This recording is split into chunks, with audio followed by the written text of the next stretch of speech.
Serius nih kalau sambul. Kamarudin Simanjuntak datang kepada saya, Irma Huta Barat, keluarganya nangis. Kalau saya tidak berteriak, kasus itu hilang. Kamarudin, Inang Irma sama keluarga datang ke kantor Pak Mahfud, nangis-nangis itu nggak ada hubungannya dengan Inang Irma dengan laporan itu.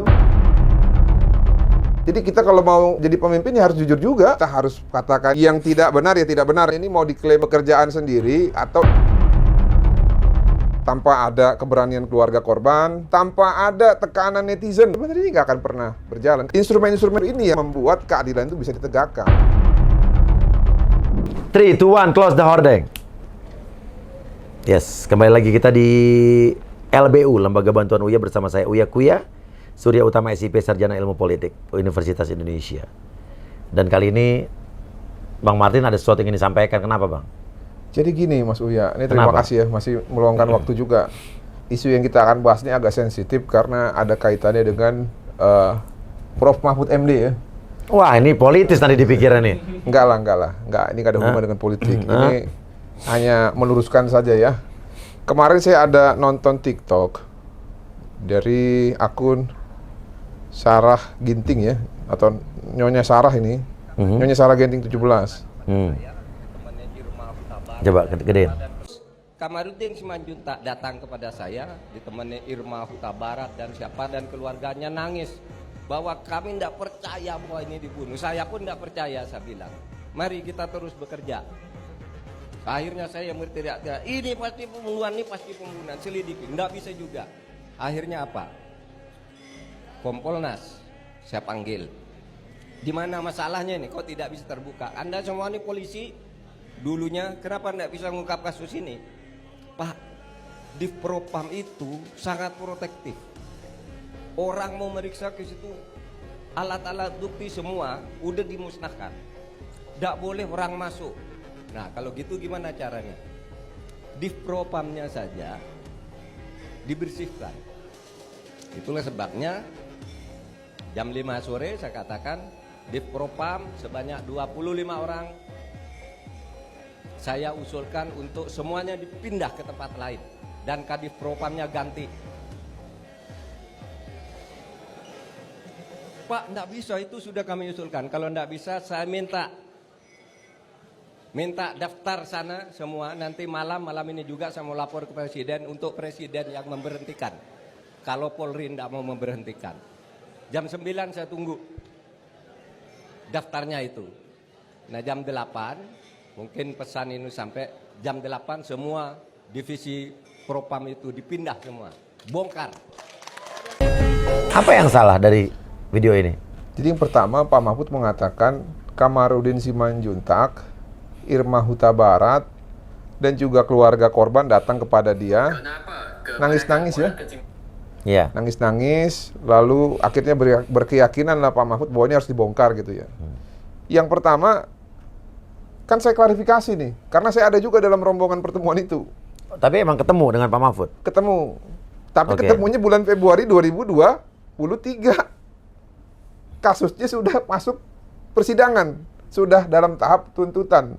Richard Eliezer, Bapak Ferdi Sambo. Jadi maksudnya pertemuan Bang Martin, nggak ada hubungannya dengan Inang Irma, dengan laporan itu. dengan Kamarudin, Hubungan itu baru pertama kali, yakin? Pertama kali. Yakin nggak pernah ketemu sebelumnya? Kan saya pastikan kepada Irma Huta Barat, inang saya, ke Kamarudin Simanjuntak, pernah nggak ketemu Pak Mahfud membicarakan kasus Joshua, membawa keluarga? Nggak pernah. Ini ada nih. Ya kalau saya berbicara fakta, Mas Uya. Ini soalnya takutnya kalau ditayang nanti disangka politis nih. Enggak. Ini Gue serba salah posisi gue nih. Di Instagram juga masih ada. Ini kan di sini jelas nih, di bawah ya. Iya. 1 Februari itu. Tahun berapa? 1 Februari 2023. Aha. Ya, ini ketemu sama Pak Mahfud di kantor Menko Polhukam. Pertama kali. Dan nggak ada keluarga Joshua. Ini ada nih. Yang pertama Bu Rina Lauli, bekas istrinya Dirut Taspen. Oke. Nah, itu belum kelar masalahnya. Yang di samping ada Bapak Freddy Wijaya, salah satu ahli waris dari Sinarmas Group, ya, dari anak ke istri keempat ya. Ada Nelson Simanjuntak, ada Kamarudin Simanjuntak, ada Inang Irma Huta Barat, ada saya, ada Mikael sama istrinya. Nggak ada orang tua ataupun keluarganya Joshua di sini. Emang tadi Pak Mahfud bilang masih lupa gue tadi. Siapa yang- Nangis-nangis bawa keluarga gitu loh. Inang Irma sama Bang Kamarudin. Atau mungkin lewat telepon mungkin Bang. Gak ada, nggak pernah. Saya udah pastikan. Makanya ini Inang Irma juga keberatan. Dia minta Irma saya, Huta Barat. tolonglah diklarifikasi Pak Wo, biar semuanya jelas gitu. Nah maksud saya bingung ini yang dirujuk Pak Mahfud itu peristiwa yang mana? Karena kalau peristiwa ini yang pertama tidak ada nangis-nangis, tidak ada keluarga Joshua, dan ini 2023 bulan Februari tanggal 1. Joshua itu, mohon maaf ya, terjadi peristiwa itu kan tanggal 8 Juli. Iya. Ya. Lalu ribut-ribut itu tanggal 9 sampai tanggal 17. Iya. Kami dapat kuasa itu tanggal 14, tanggal 18 Juli kami lapor. Ya. Iya. Kami lapor di Bareskrim. Nah, itu Pak Mahfud juga lagi di Mekah tahu saya atau di Madinah gitu. Oke. Lagi umroh. Nah, di dalam video juga dikatakan kita lapor mental-mental. Oh, gimana? Ada videonya? Di mental-mental. Coba putar dulu cari, ada nggak? Kasus Sambo itu muncul pengacara Kamarudin Simanjuntak yang mengadvokasi keluarganya. Dia berteriak-teriak, ini pembunuhan. Tapi setiap lapor ke polisi mental, maka saya turun tangan, saya tanya, sesudah saya pulang dari Mekah itu, terus Kamarudin Simanjuntak datang kepada saya, ditemani Irma Huta Barat dan keluarganya nangis bahwa kami tidak percaya bahwa ini dibunuh. Saya pun tidak percaya, saya bilang. Mari kita terus bekerja. Akhirnya saya berteriak-teriak, ini pasti pembunuhan, selidiki. Tidak bisa juga. Akhirnya apa? Kompolnas, saya panggil. Saya katakan, Div Propam sebanyak 25 orang, saya usulkan untuk semuanya dipindah ke tempat lain. Dan Kadif Propamnya ganti. Jam 8 semua divisi Propam itu dipindah semua. Bongkar. Besoknya Eliezer ngaku. Besoknya lagi Sambo tidak bisa mengelak ketika Eliezer mengaku. Ditahan juga. Saya berani. Kalau saya tidak berteriak, kasus itu hilang. Jangan-jangan Bang Martin nih yang ngaco nih. Enggak, gua sama lu percaya, Iya. Bang. Iya. Saya walaupun bukan siapa-siapa juga pelaku sejarah. Iya, benar, Bang. Sedikit Ya, itu gua akuin, Bang. Gua hormat sama Abang Iya. Martin, Bang Kamarudin, Inang Irma Huta Barat, Iya. karena kita sama-sama tegas di kasus ini. Termasuk lembaga bantuan UIA juga. Betul. Yang tiap hari kita ngurusin begituan. Betul. Sampai saya diancam, dilaporin polisi kan?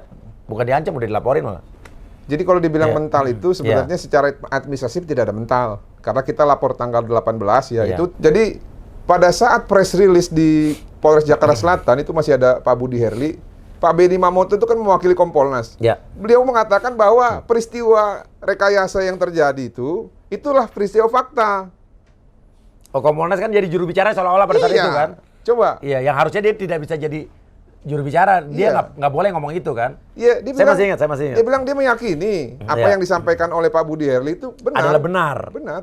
Itu kan masa disesali padahal kan? yang disampaikan Budi Herli, ya mohon maaf ya, itu di Kompas masih tayang, ada puluhan atau belasan juta. Itu kan akhirnya jadi katanya Blunder. prank Terdahsyat dari di tahun itu Iya, gitu iya. loh.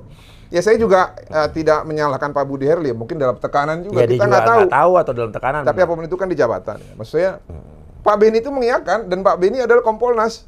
Nah kalau dibilang membuka ya gimana? Dan setahu saya sih Pak Benny belum pernah dikasih sanksi ya. Tapi ya itu dalam udahlah. kasus ini. Udah selesai lah ya. Tapi maksudnya ya, jadi beginilah intinya ya. Ini sepemahaman saya dan berdasarkan apa yang saya alami. Ya kan Bang Martin di situ tuh. Sebelum dapat kuasa ini kan yang bersuara itu ada yang namanya Sugeng Teguh Santoso. Ya. IPW. Iya. Netizen juga sudah berpolemik lah. Lalu datanglah keluarga membuka jenazahnya. Dilihat kok sepertinya Kondisinya, anak saya ini seperti bukan pelaku pengancaman, bukan pelaku pemerkosaan, tapi korban pembantaian.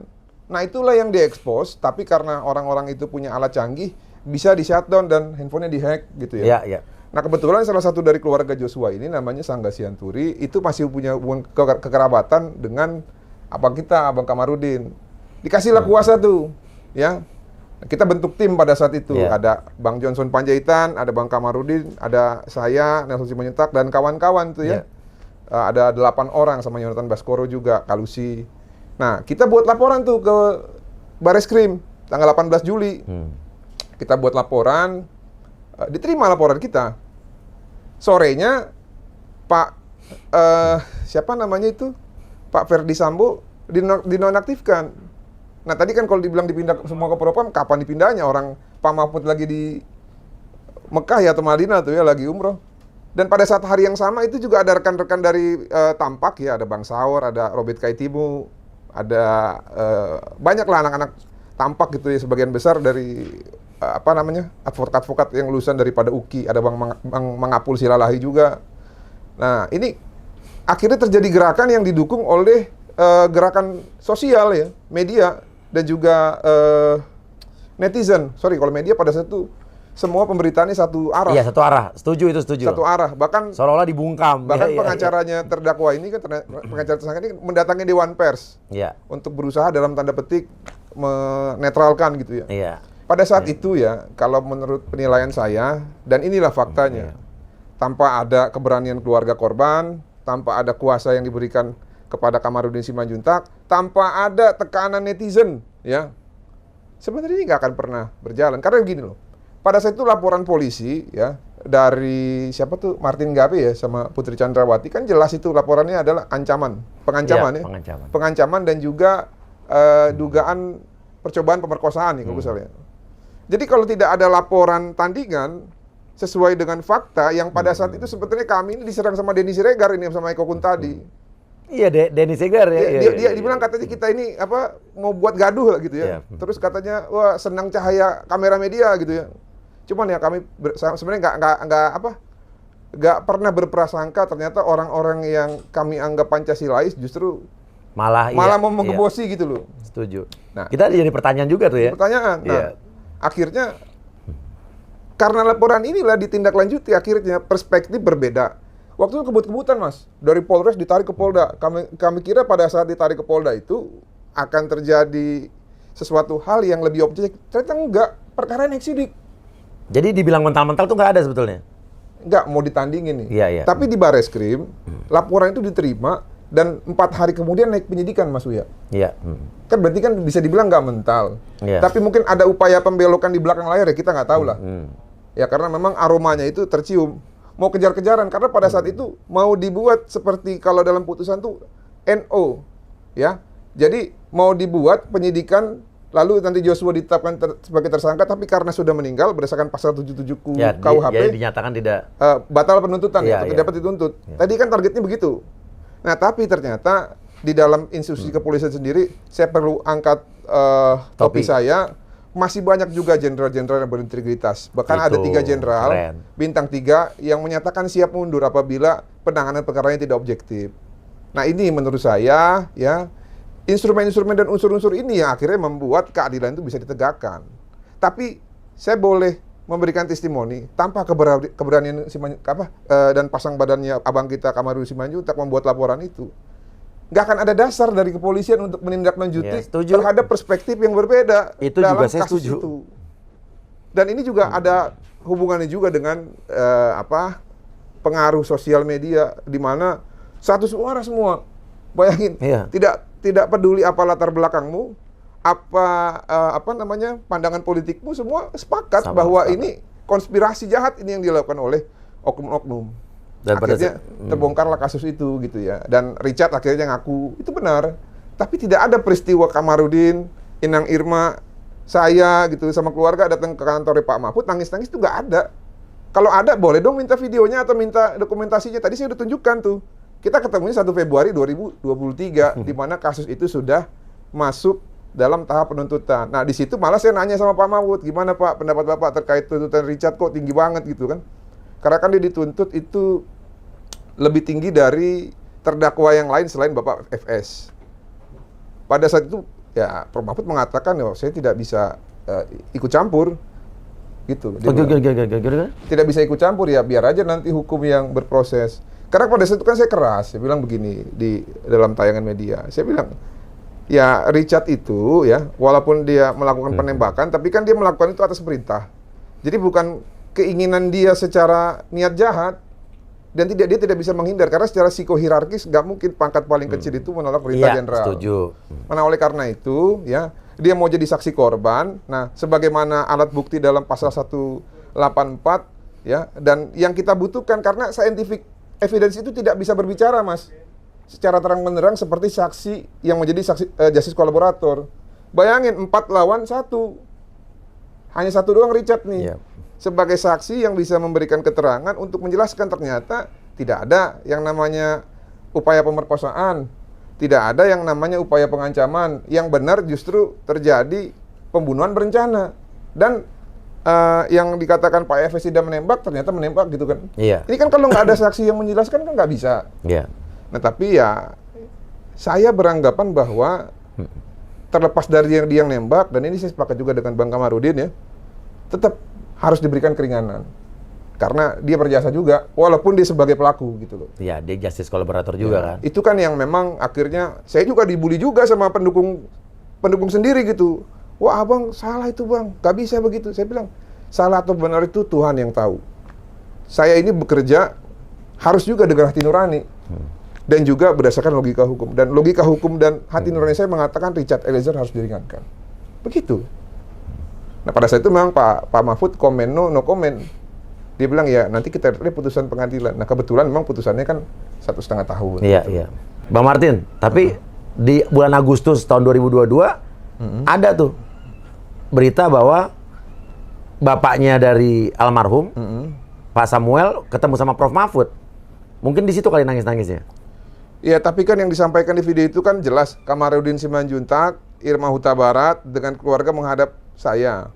Nah, saya pastikan itu nggak ada peristiwa itu nangis-nangis bareng sama kita, itu nggak ada. Yang Dan ada, itu tanggal berapa coba cek deh. Nah kalau tadi yang dibahas mengenai bertemuan dengan suaminya Bu Rosti, Inang Rosti atau ayahnya almarhum, yaitu peristiwa yang berbeda dengan orang yang berbeda tanpa kehadiran kami gitu loh. Oke. Nah apa yang dibahas ya saya kurang tahu, tapi kalau dalam detik.com ini kan ada nih, ya ada kutipannya nih ya. Iya, coba Bang. Dia mengatakan begini, ya mereka menyampaikan keluhan dan pandangan, bahkan keyakinan dari sisi mereka tentang peristiwa di rumah Kadipropam Bapak Sambo. Itu dari sisi mereka, dan saya catat semua. Dan saya tidak berpendapat tentang kasus itu, saya hanya mencatat karena soal pendapat dan proses itu saya tidak boleh ikut campur. Kata Pak Mahfud. Ini kata-kata kutipan. Dan itu Agustus tanggal berapa deh coba deh? 4 Agustus sih tayangan. Artinya itu proses sudah berjalan kan? Nah terus kan tugas saya adalah mengawal kebijakan atau arahan Presiden bahwa harus dibuka dengan benar, sehingga saya punya tatanan lengkap dari keluarga ada, dari intelijen ada, dari purnawirawan ada, dari polisi ada, dari Kompolnas, dari Komnas HAM dan segala macam ada.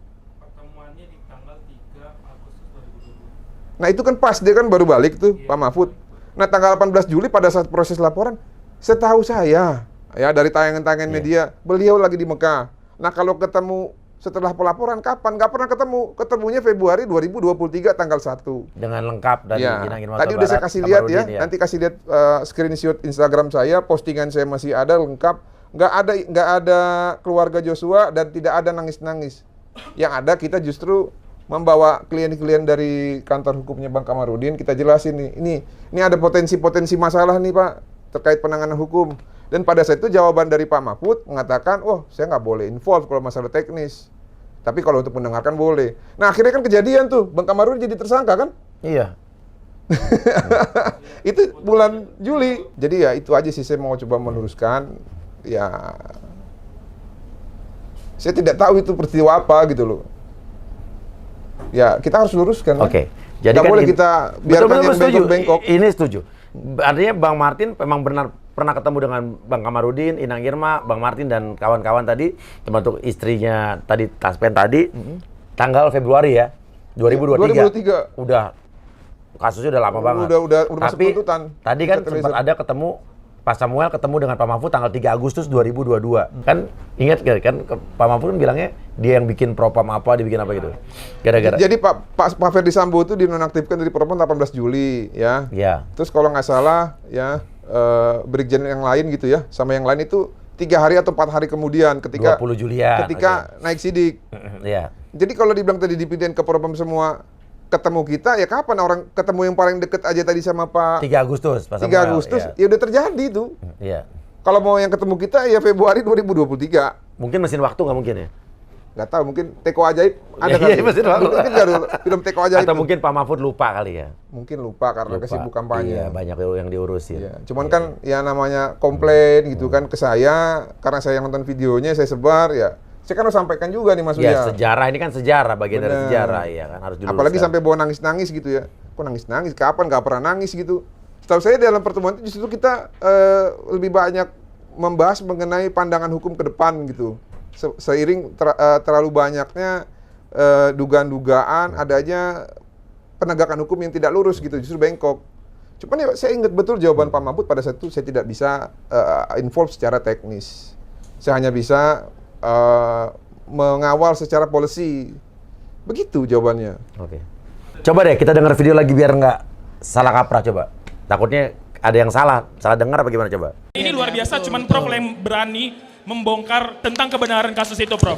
Kasus Sambo itu muncul pengacara Kamarudin Simanjuntak yang mengadvokasi keluarganya. Dia berteriak-teriak, ini pembunuhan. Tapi setiap lapor ke polisi mental, maka saya turun tangan. Sesudah saya pulang di Mekah, akhirnya saya berteriak-teriak, ini pasti pembunuhan, selidikin. Saya berani dan saya tahu juga sampai sekarang. Kalau saya tidak berteriak, kasus itu hilang.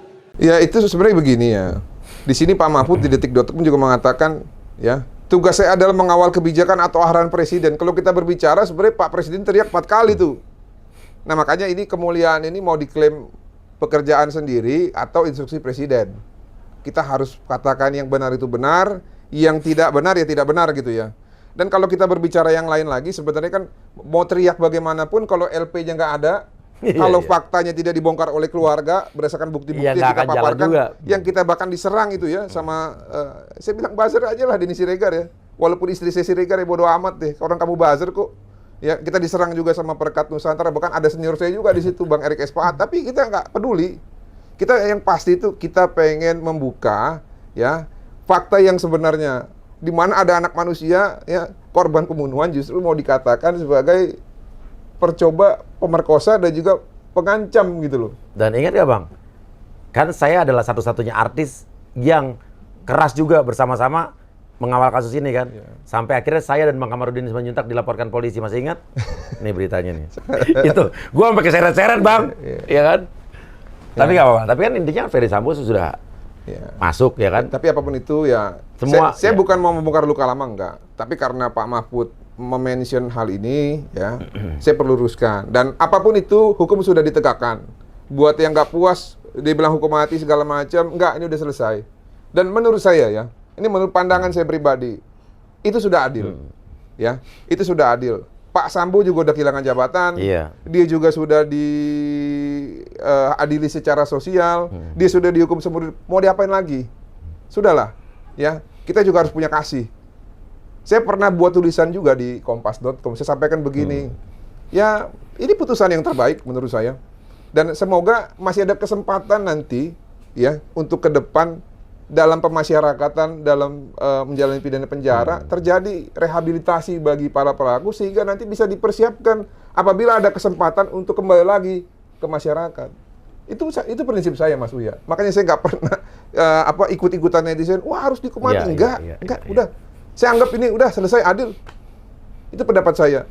Dan saya sering sampaikan itu juga di tayangan televisi. Kalau pendapat keluarga berbeda, ya nggak apa-apa. Karena mereka yang artinya kehilangan. Bang Marin punya prinsip lah. Tapi saya kan juga punya pandangan secara hukum dan juga secara hak asasi manusia. Itu udah. Itu Mas Uya. Yes, oke. Apapun itu, tapi saya yakin setelah ini tayang, bakal banyak buzzer juga di tempat saya. Dan pasti dibilangnya ini politis, ini pasti karena Uya ada di mana. No way, demi Allah nggak ada. Ini karena Bang Martin pengen ngomong, ya ngomong kan Uya-Kuya, lembaga bantuan Uya, siapapun di sini bisa ngomong. Kita dari dulu memberikan ruang buat siapa aja ya kan. Kalau ada yang nggak terima, duduk lagi di sini juga bisa ya kan. Boleh, nggak apa-apa. Apa-apa nanti kalau misalkan ada perwakilan dari Pak Mahfud, kita mau dialog di belakang layar terkait peristiwa ini boleh. Atau kalau mau dialog juga live juga boleh. Yang pasti, saya prinsipnya tidak pernah mau melebih-lebihkan ya. Yang terjadi seperti itu ya seperti itulah yang saya sampaikan. Betul. Nah terkait tadi hak jawab ya sebenarnya saya sih bisa aja buat di TikTok saya ya, tapi kan tadi karena saya ada podcast ya, dan juga ini ada desakan juga dari para pihak ya, khususnya Inang Irma Irma Huta Barat. yang mempertanyakan kapan sih nangis-nangis bareng keluarga, karena aku gak pernah nangis gitu loh di depan Pak Mahfud. Nah ini kan juga perlu saya tangkap ya, dan juga saya jalankan aspirasi ini. Ya itu sih. Emang Irma Huta Barat tidak memberikan tanggapan?